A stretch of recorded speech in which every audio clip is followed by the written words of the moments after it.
കുറച്ചൊരു ഇൻട്രോവേർട്ടും കൂടിയാണ്. ഞാൻ പുറത്തേക്ക് ഇറങ്ങുന്നില്ല, ഒരു ഫങ്ഷനും പോവില്ല, ഒന്നിനും പോവുക, അങ്ങനത്തെ ഒരു ഇതാണ്. അപ്പോൾ ആരും എവിടെയും കണ്ടിട്ടില്ല എന്നെ. മഞ്ജുവിൻ്റെ ആ ഒരു ബൈക്കിലുള്ള ചെത്തിപ്പൊളിച്ചുള്ള യാത്രയും അതിൽ എഴുന്നേറ്റ് നിൽക്കുന്നതും അതിന് ഞാൻ ചീത്ത പറഞ്ഞിരുന്നു എഴുന്നേറ്റ് നിന്നായിട്ട് വീഡിയോ കണ്ടപ്പോഴേ. ആ മധു വാര്യർ ആൻഡ് മഞ്ജു, എവിടെ തിരിഞ്ഞെന്ന് നോക്കിയാലും മധുവിന്റെ കൂടെ മഞ്ജു ഉണ്ടല്ലോ. മധു ഇവിടെയും. So welcome to Radio Mango. ആദ്യമേ ഒരു വലിയ കൺഗ്രാലേഷൻ പറയട്ടെ, കാരണം ഒരു വർഷം അവസാനിച്ച് പുതിയൊരു വർഷത്തിലേക്ക് കടന്നപ്പോൾ സർവം മായ, സർവം സക്സസ് ആയി മാറിയിരിക്കുന്നു. സോ എങ്ങനെയുണ്ടായിരുന്നു ആ ഒരു ജേണി, ഒരു വർഷം ഇത്രയും സക്സസ്ഫുള്ളി ഒരു തുടക്കം എന്ന് പറയുന്നത്? Actually year ended well. അങ്ങ് കഴിഞ്ഞ കൊല്ലം ആണ് റിലീസായത്. അതെ. അപ്പം തന്നെ ഒരു ലാസ്റ്റ് ഭയങ്കര സന്തോഷമായിരുന്നു. പിന്നെ ഇയർ സ്റ്റാർട്ട് ചെയ്തപ്പോഴും പിന്നെയും സന്തോഷം കണ്ടിന്യൂ ചെയ്തുകൊണ്ടിരിക്കുകയാണ്. അത് ക്രോർസിലേക്ക് കടക്കുമ്പോൾ ഉള്ളൊരു സന്തോഷം അല്ലേ? ഇപ്പൊ ഈ കോടികളിലാണല്ലോ നമ്മൾ സിനിമകൾ കാണുന്നത്. അപ്പോൾ പഴയ നമ്മളുടെ സിനിമകൾ വെച്ച് അങ്ങനെ തട്ടിച്ചൊക്കെ നോക്കാറുണ്ടോ? മൈ ഗോഡ്, ക്രോർസ് അന്നൊക്കെ അല്ലേ? അങ്ങനെ അല്ല, അത് ഇങ്ങനെ കാലാകാലമായിട്ട് ഇങ്ങനെ അത് മാറിക്കൊണ്ടിരിക്കുമല്ലോ. ഇപ്പോഴത്തെ 100 കോടി ഇപ്പോൾ അന്ന് ഒരു 25 എന്നൊക്കെ പറയുന്നതാണ് ഇന്നത്തെ 100. അതെ. പക്ഷെ ഒരു 13 വർഷത്തിന് ശേഷമുള്ള ഒരു കംബാക്ക് ആയിരുന്നു മധുവിന്റെ സിനിമയിലേക്ക്, അതായത് ത്രൂ ഔട്ട് ഒരു ക്യാരക്ടറിലേക്ക് വരുന്നു എന്ന് പറയുന്നത്. അപ്പോൾ ആ ഒരു തിരിച്ചുവരവ് എങ്ങനെയുണ്ടായിരുന്നു? മഞ്ജു പറഞ്ഞതുപോലെ പുരോഗമനമുണ്ട്. 13 വർഷത്തിന് ശേഷം ചേട്ടൻ്റെ തിരിച്ചുവരവിനൊരു സുഖമുണ്ട്. അല്ല, ഞാനത് സത്യം പറഞ്ഞാൽ ഒട്ടും എക്സ്പെക്ട് ചെയ്തിരുന്നില്ല ഇങ്ങനെ ഒരു രണ്ടാമത് ഇങ്ങനെ ഒരു ചാൻസ്. എന്ന് വെച്ചാൽ ഫ്രണ്ട്സിനോടൊക്കെ പറയാറുണ്ട്, പരിചയമുള്ളവരോട് നല്ല വേഷങ്ങളൊക്കെ ഉണ്ടെങ്കിൽ പറയണം എന്ന് പറയാറുണ്ട്. ഇതിപ്പോൾ ഞാനിപ്പോൾ അടുത്തത് ഡയറക്റ്റ് ചെയ്യാൻ പോകുന്ന ബിജു മേനോൻ്റെ ഒരു പടമാണ്. ബിജു മേനോനെ ആണോ നമുക്ക് ഭയങ്കര ഇഷ്ടം? ആദ്യത്തെ സിനിമയിലും ബിജു മേനോനാണ്. അതല്ല, ഞാൻ കുറേ കഥകൾ കേട്ടു. അതിനകത്ത് കേട്ട് ഇഷ്ടപ്പെട്ട ഒരു കഥ പിന്നെയും ബിജു മേനോൻ്റെ കറക്റ്റ് ഫിറ്റ് ആയിട്ടുള്ള ഒരു സ്റ്റോറിയാണ്. ലളിതം സുന്ദരം ഫസ്റ്റ് മൂവി. അതെ. രണ്ടാമത്തെ മൂവിയുടെ പേര് എത്രത്തോളം ലളിതമാണ്? ലളിതം തന്നെ ആയിരിക്കും. ആണോ? അത് എഴുതിയത് സോനു ടി പി ആണ് എഴുതിയത് തിരക്കഥ. അപ്പോൾ അതിൻ്റെ ഒരു ഫസ്റ്റ് സെക്കൻഡ് ഡ്രാഫ്റ്റ് കഴിഞ്ഞപ്പോഴാണ് സോനുവിന് സത്യൻ അന്തിക്കാട് സാറിൻ്റെ ക്ഷണം കിട്ടുന്നത് ഹൃദയപൂർവ്വം എഴുതാൻ വേണ്ടിയിട്ട്. ഓക്കെ. അപ്പോൾ അവിടെ പോയിട്ട് അപ്പോൾ അഖിലിൻ്റെയാണ് കഥ ഹൃദയപൂർവ്വം. അപ്പോൾ ഏതാണ് ഇപ്പോൾ എഴുതുന്നതെന്ന് ചോദിച്ചപ്പോൾ ഇങ്ങനെ മധുവിൻ്റെ എഴുതുന്നു എന്ന് പറഞ്ഞപ്പോഴാണ് അഖിലിന് ഒരു സ്പാർക്ക് വന്നത്. ഇങ്ങനെ ഒരാളുണ്ടല്ലോ എന്ന് പറഞ്ഞിട്ടാണ് നിവിൻ്റെ ബ്രദറായിട്ട് എന്നെ ആലോചിക്കുന്നത്. അത് ഭയങ്കര ഒരു വല്ലാത്തൊരു തിരിച്ചുവരവല്ലേ? ഈ ഒരു സത്യം പറഞ്ഞിട്ടുണ്ടെങ്കിൽ വീണ്ടും തിരിച്ച് ആക്ടിങ്ങിലേക്ക് തന്നെ ആകാനാണോ നമ്മളുടെ ഒരു? എനിക്ക് രണ്ടും കൂടെ ബാലൻസ് ചെയ്ത് പോകണം എന്നാണ് ആഗ്രഹം. കാരണം ഡയറക്ഷൻ മാത്രമാകുമ്പോൾ 1 movie to the next movie ഒരുപാട് ടൈം ഉണ്ട്. അപ്പോൾ നമ്മുടെ കാര്യങ്ങളും നടന്നു പോകണല്ലോ. അപ്പോൾ രണ്ടും കൂടെ ബാലൻസ് ചെയ്ത് smooth direction or acting or production? Smooth, I mean tension ഇല്ല, പക്ഷേ ഏറ്റവും സാറ്റിസ്ഫാക്ഷൻ കിട്ടുന്നത് ഡയറക്ഷൻ. ഓക്കെ.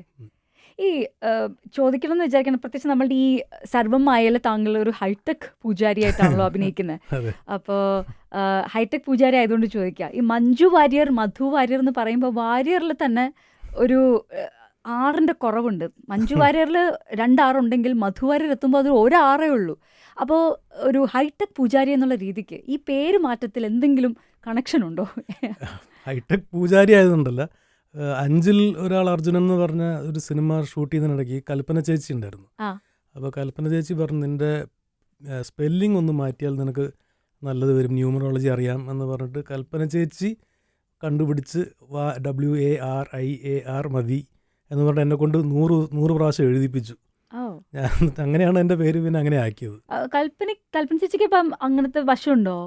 ന്യൂമറോളജി അറിയാമായിരുന്നു തോന്നുന്നു, അങ്ങനെയാണ് എൻ്റെ പേര് അങ്ങനെ ആക്കിയത്.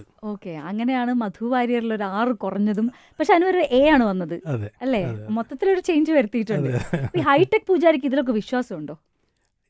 ഐ മീൻ സിനിമയിലാണ് കേട്ടോ ഹൈടെക് പൂജാരി. വിശ്വാസമുണ്ടോ?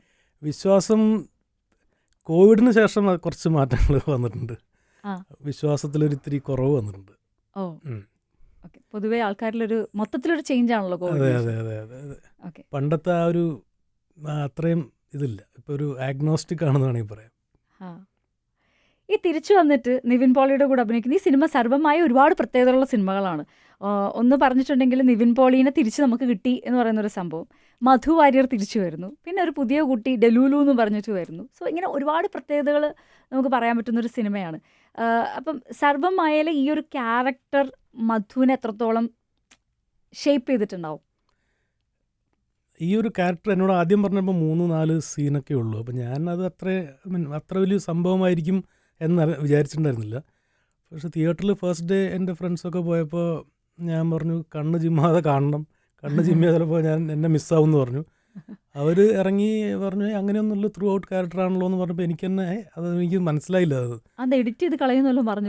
അതല്ല 4 സീനല്ലേ ഉള്ളൂ. അപ്പോൾ അങ്ങനെ അത്ര ഉണ്ടാവുള്ളൂ എന്നുള്ളത് നമുക്ക് പക്ഷേ അഖിലിൻ്റെ ഒരു സെൻസ് ഭയങ്കരമാണ്. ഇടയ്ക്ക് എനിക്കൊരു ആഡ് ഫിലിം ഓഫർ വന്നിരുന്നു. അപ്പോൾ ഞാൻ അഖിലിനോട് പറഞ്ഞിരുന്നു ഇത് റിലീസാവണ വരെ വേറെ പടം ചെയ്യരുതെന്ന് പറഞ്ഞു. അപ്പോൾ ഞാൻ ഈ ആഡ് ചെയ്തോട്ടെ എന്ന് ചോദിച്ചപ്പോൾ അഖിൽ പറഞ്ഞു വേണ്ട ചേട്ടാ, ഒരു ഫ്രഷ്നെസ് നഷ്ടപ്പെടുത്തണ്ട എന്ന് പറഞ്ഞപ്പോൾ ഞാൻ പറഞ്ഞു ഓക്കെ.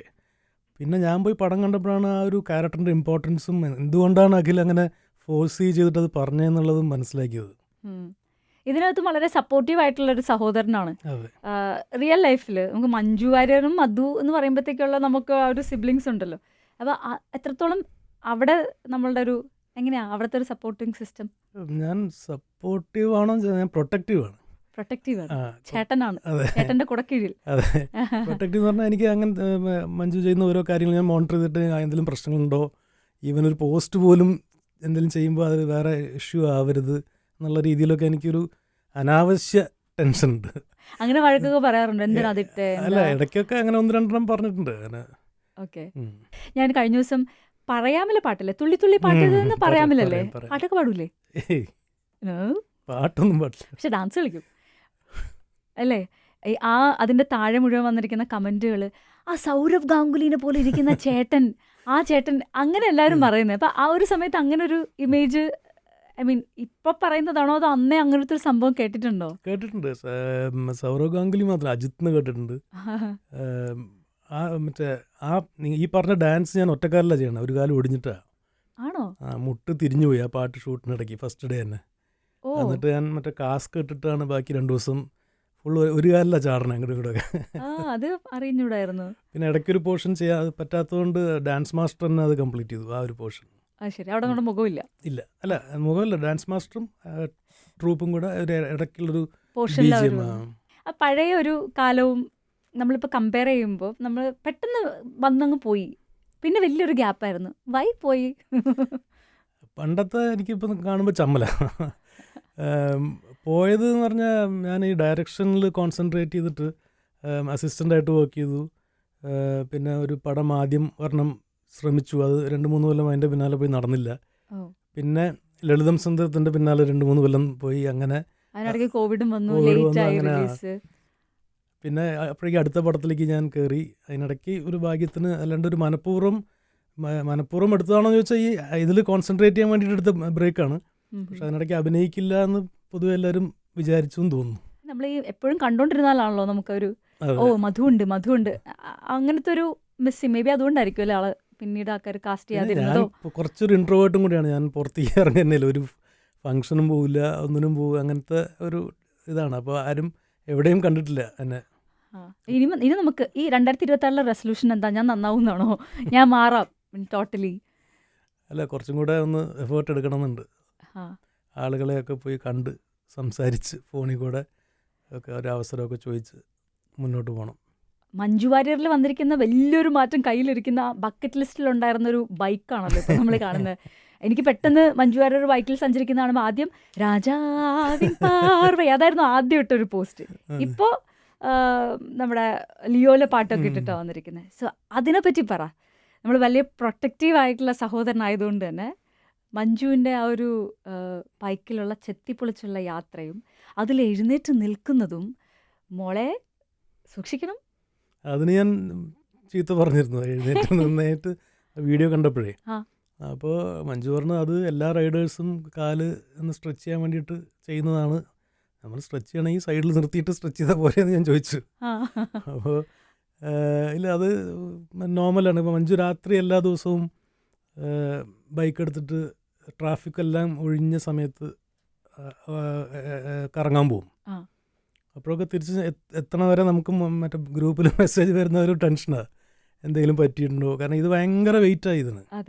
മറിഞ്ഞു വീണ് കഴിഞ്ഞാൽ നാട്ടുകാരൊക്കെ വന്നാലേ പൊക്കിയെടുത്ത് നിർത്താൻ പറ്റുള്ളൂ. അതെ അതെ. അല്ല ഇത് കുറച്ച് പണ്ടേ ഉള്ളതാണോ ഈ ആഗ്രഹം മഞ്ജു വാര്യർക്ക്? അതോ അല്ല, കുറച്ചു കാലം മുമ്പ് ഒരു ബക്കറ്റ് ലിസ്റ്റും, ഒരു ഡ്രൈവിംഗ് പഠിക്കണം, നീന്തൽ പഠിക്കണം, ബൈക്ക് എന്ന് പറഞ്ഞ് ഒരു 3 ലിസ്റ്റ് ഉണ്ടാക്കിയിട്ടുണ്ടായിരുന്നു. അതിലാദ്യം ഡ്രൈവിംഗ് പഠിച്ചു, പിന്നെ നീന്തൽ പഠിച്ചു, ഇപ്പോൾ അത് ബൈക്കും. പിന്നെ ഈവൻ സിനിമകളിൽ തോക്ക് വരെ എടുത്തു തുടങ്ങി. അതെ അതെ അതെ, കംപ്ലീറ്റ് ചേഞ്ച് അല്ലേ? ശരിക്കും അപ്പം മധുവിന് എന്താ ക്രേസ് ഇതുപോലെ ബൈക്കിൽ യാത്ര? അല്ലെങ്കിൽ മധു ബക്കറ്റ് ലിസ്റ്റ് ഒന്നും ഉണ്ടാക്കിയില്ല? ഉണ്ട്. എനിക്ക് ട്രാവലാണ് എൻ്റെ. ഞാനിപ്പോൾ ഈ മഞ്ജു ഇങ്ങനത്തെ മഞ്ജുവിൻ്റെ ഒരു ഗ്രൂപ്പ് ഉണ്ടല്ലോ, ഒരു ഫുൾ കറങ്ങാൻ പോകുന്ന, ലഡാക്കിലൊക്കെ പോകുന്ന, മറ്റേ ചാക്കോച്ചൻ്റെയും പിഷാരടിയുടെ അവരെ മിഥുനൊക്കെ ഉണ്ടല്ലോ. അപ്പോൾ അതിൽ നിന്ന് ഇൻസ്പയർഡ് ആയിട്ട് ഞാൻ കുറേ കാലമായിട്ട് നോർത്ത് ഈസ്റ്റ് ട്രിപ്പ് പോകണമെന്ന് ഇപ്പോൾ ഫാമിലി ആയിട്ട് പോകാം എന്നാണ് വിചാരിച്ചുകൊണ്ടിരുന്നത്. പക്ഷേ ഫാമിലിക്ക് എപ്പോഴും എന്തെങ്കിലും പരീക്ഷ അല്ലെങ്കിൽ അങ്ങനെയൊക്കെ മോൾക്ക് അങ്ങനെയൊക്കെ ആയിട്ട്, പിന്നെ ഞാൻ ഒരു ദിവസം തീരുമാനിച്ചു ഞാൻ പോകാമെന്ന് പറഞ്ഞു. ഞാനും എൻ്റെ 2 ഫ്രണ്ട്സും കൂടെ ഒരു 20-25 ഡേയ്സ് നോർത്ത് ഈസ്റ്റ് മൊത്തം കറങ്ങി. ആഹാ. അത് എങ്ങനെ ബൈക്കിലാണോ? അല്ലല്ല, ഞങ്ങൾ ആസാമിൽ പോയി അവിടെ നിന്ന് ഒരു സ്കോർപ്പിയോ വാടകയ്ക്ക് എടുത്തിട്ട് ഡ്രൈവ് ചെയ്തു. ഓക്കെ. എല്ലാം അല്ല, ആസാം, അരുണാചൽ ആൻഡ് മേഘാലയ. ഓക്കെ. മഞ്ജു വാര്യരും മധു വാര്യരും ഒരുമിച്ച് ബൈക്കിൽ റൈഡ് ചെയ്യാമെന്ന് വിചാരിക്കാം, എവിടേക്കായിരിക്കും യാത്ര? അങ്ങനെ ഒരു പ്ലാൻ ഇല്ല. ആ ബൈക്ക് ഞാൻ ഇതുവരെ തൊട്ടിട്ട് പോലും ഇല്ല. എനിക്കൊന്ന് ആഗ്രഹം ഉണ്ടോന്ന് ഓടിക്കണമെന്ന്. മഞ്ജു പറയും എടുത്തുകൊണ്ട് പോയിക്കോളാൻ പറയും, പക്ഷേ എനിക്ക് അതിനൊരു ഓപ്പർച്യൂണിറ്റി ഇതുവരെ കിട്ടിയിട്ടില്ല. അത് നിങ്ങൾ ഒരുമിച്ച് ഒരു യാത്ര പോകുമ്പോൾ ആ ഓപ്പർച്യൂണിറ്റി കിട്ടിയാലോ? അങ്ങനെ ഒരു പ്ലാനൊക്കെ ഞാൻ പറഞ്ഞ സ്ഥിതിക്ക് മറ്റൊരു മഞ്ജു പറഞ്ഞല്ലോ. ചിലപ്പോൾ പുള്ളു വരെ പോവായിരിക്കും.